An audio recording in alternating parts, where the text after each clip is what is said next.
So last year when I was in Thailand, I trained a little bit in Bangkok, but I spent most of my time in Isan. And is it worth going there, or is it not all it's cracked up to be?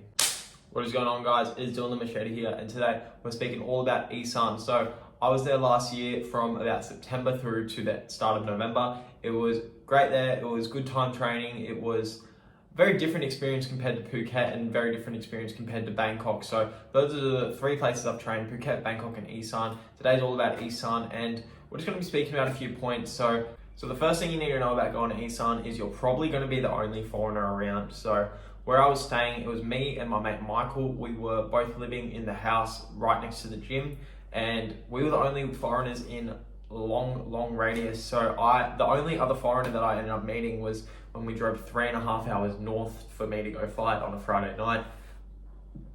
Everyone there's Thai, and it's worth learning a little bit of Thai when you go there, because chances are you're going to be the only person that speaks fluent English. There will be Thais that learn little bits here and there, but you're definitely going to want to learn a little bit here and there, whether it's just like Sawadee Cup, just like hello, Sabai Mai, how are you, little things like that. And if you don't know what you're talking about, you can just say Katod, which is sorry, Pu Thai Madai, which is I don't speak Thai. So Katod, Pu Thai Madai. You can say that, sorry, I don't speak Thai, and you can just pull out Google Translator on your phone. So if you come to Thailand in general, you should definitely have Google Translator on your phone. It's going to save you a lot of headaches, but this is definitely something that you will need in Isan. And one thing you got to know about Google Translator as well is sometimes you'll translate something, you'll hold it up to the Thais, and they'll kind of look at you funny. You might have to rewrite it. So maybe if you say, how far is it from here? And they might not get it. And then you'll have to say, how far are we from X? And then they might get it. You know what I mean? So you're going to have to play around with your words a little bit when using Google Translator. Number two thing we're going to be talking about is the convenience. So living in Phuket is great. Everything is so convenient. If you need something, you just ask someone, or you just go to the shop, bang, it's there. When you go to Isan, it's all these little inconveniences that are really annoying to get around. So you might want to go get some protein powder. Oh, there's not a protein powder shop for 30 minutes down the road, or there's like just little things like that. There's also a bit of a communication barrier, which we touched on before, about you being the only foreigner and the only English speaking person in Isan. So there is one story that I do have when I was staying in Isan. I had to go home last year early from my Thailand trip because I had a bad leg infection in my left leg. And what my coach back home told me to do is put your betadine in it, put Listerine on it, so that way it's going to close over, and then you're going to put your Vaseline on it so nothing gets in there. So I walked out of my bedroom and I had the Vaseline on my leg.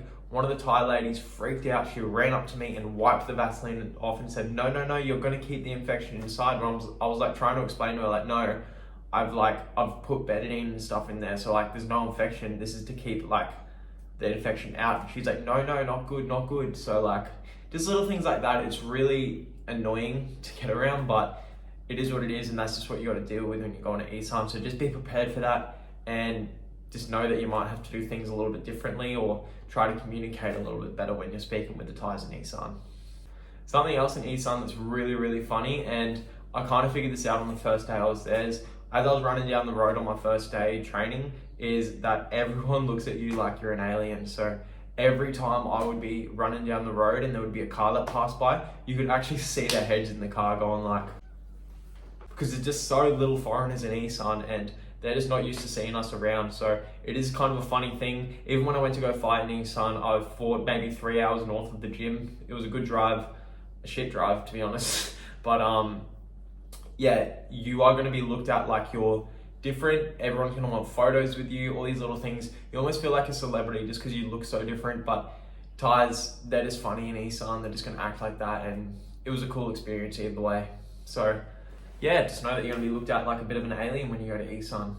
Now, a couple of my favorite things when I was going to Isan and when I was training there, the training. The training is very hard in Isan.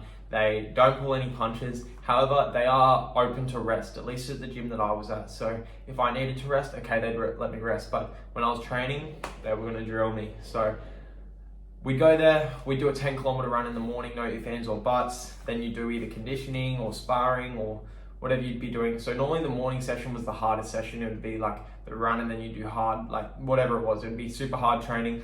Afternoon, you'd spend a lot of time on pads, whether it be like there was no time limit. So you might do like an 8-minute round, then a 5-minute round, and then a 6-minute round. You wouldn't know how long it was going, but the pads were hard. They'd expect power out of everything, but they'd be teaching you. The trainer that I had, his name was Bang. He had a very good IQ. He was great to be around. He spoke quite good English, which was very good to have. It was probably him and 2 other people at the gym that spoke really good English. And yeah, it was very hard training, and you're going to get a lot of good tires. So the gym that I was at, they had a lot of really good tires that are around my weight, that fought around the kind of 68 to 72 kilos. So it was great. Even the tires that fought lighter than me, some of the tires would fight like at 64 kilos and they'd be bigger than me. So it is great to get that type of training in with those type of high level people. There is one fighter in particular, his name was Tudorlearn. He's actually doing quite well on the Bangkok scene at the moment, fighting on RWS and big shows like that. So it's great to be able to learn from people like that. My clinching got so much better when I was in Isan, just little kind of tricks and tips and stuff like that. It was great to learn from people like that. But a lot of the time when you're communicating with the fighters, it's just going to be like, good, no, yes, like little things like that, you know what I mean? So that's another thing, is that the training is great, it's hard, you're going to get stronger, you're going to get better, but it is a little bit hard to communicate, as we touched on earlier. Another great thing about living in Isan is the food. The food was delicious. So the gym that I was staying at, Dabrang Sarakam, fun fact, me and my mate Michael, we were actually the first 2 foreigners ever to go to this gym. So this gym, Dabrang Sarakam, it literally was a gym and a cafe. So you'd go train in the morning and then you'd walk 50 meters and there'd be a cafe there. They had absolutely amazing, beautiful food. They had smoothies, they had all this type of stuff, and everything was just so delicious. My favorite meal, which I haven't found anywhere else in Thailand except for this one cafe, was called Pad Pong Kali. So it was like a kind of curry dish. Sometimes it'd be seafood, sometimes it'd be chicken, but it was so delicious, and I'd have that with a couple of fried eggs on it. Super delicious. They'd have all of the little snacks, like stuff like khao tom wood. There's just something different about the khao tom wood that's in Isan. It just tastes so much better, it's so much fresher. A lot of the food in Isan, I think it's just the way that it's grown in the soil and all that, it just tastes a lot better. So it is easily the best food that I've had in Thailand is in Isan. But despite the food being delicious, one thing that you got to know, it is a little bit harder to eat healthy when you're at Isan. And I believe the main reason because of this is because of the language barrier, and they do put a little bit more sugar and salt in their foods for the most part. You can definitely get it without, whereas every time I had a fight coming up, they knew like, okay, no salt, no like this, no that, but it can be hard, especially with the language barrier. It's going to be harder to kind of eat a little bit healthier, because sometimes the Thais, like, bro, there were times when Thais would be cutting weight, they'd just sweat out like 3 or 4 kilos and they'd go drink a bottle of Fanta, and I'm just looking at them like, well, what the f*** are you doing? You know what I mean? Like, so just because they are not very health conscious compared to Westerners, like, it is a little bit harder to stay healthy yourself. Especially like, there was this one fighter there who was funny as, his name, me and my mate called him the war veteran. And the reason we called him the war veteran was because he looks really old, but then the closer you get to his face, you just realize that his face is just super scarred up. And he's had heaps of fights in Cambodia, like bare knuckle fights, card check fights, which is where you got the rope wrapped around your hand. So he's had heaps of those fights. So he would literally run, go to the gym fridge, get a liter bottle of Pepsi and just start shoving it in the middle of training. And I don't know how they get through training when they're doing that, but I guess their bodies are just used to it. So that's another thing when you go into Isan, it's a little bit harder to be healthy just because of the environment you're around. But obviously if you're disciplined and if you communicate well, you can eat healthy and be on top of everything. But just keep that in mind. You're going to have to ask, you're going to have to be communicating a lot more when it comes to that type of stuff. So in conclusion, should you go train in Isan? I believe if you can go there, you should, because even though it's hard and it's less convenient and all that, it's going to build your character and it's going to make you a lot more mentally tough. You're going to get the different type of training. You're going to experience the different training. You're going to learn so much more about yourself just being in those harder environments. You're going to learn life skills, being able to communicate with the Thais, and you're probably going to learn some Thai as well. So that definitely helps out.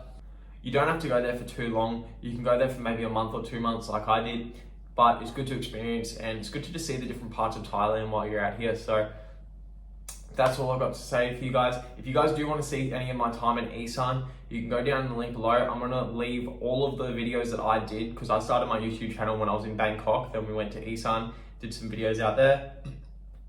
Go down below, have a look at my isaan videos. You can have a look at the gym, the training and all that type of stuff, the food, which was delicious. I still do miss that food to this day. So hope you guys really enjoyed this video. Please make sure you like, comment and subscribe. There's more videos coming, more great content, and I'll see you guys in the next one.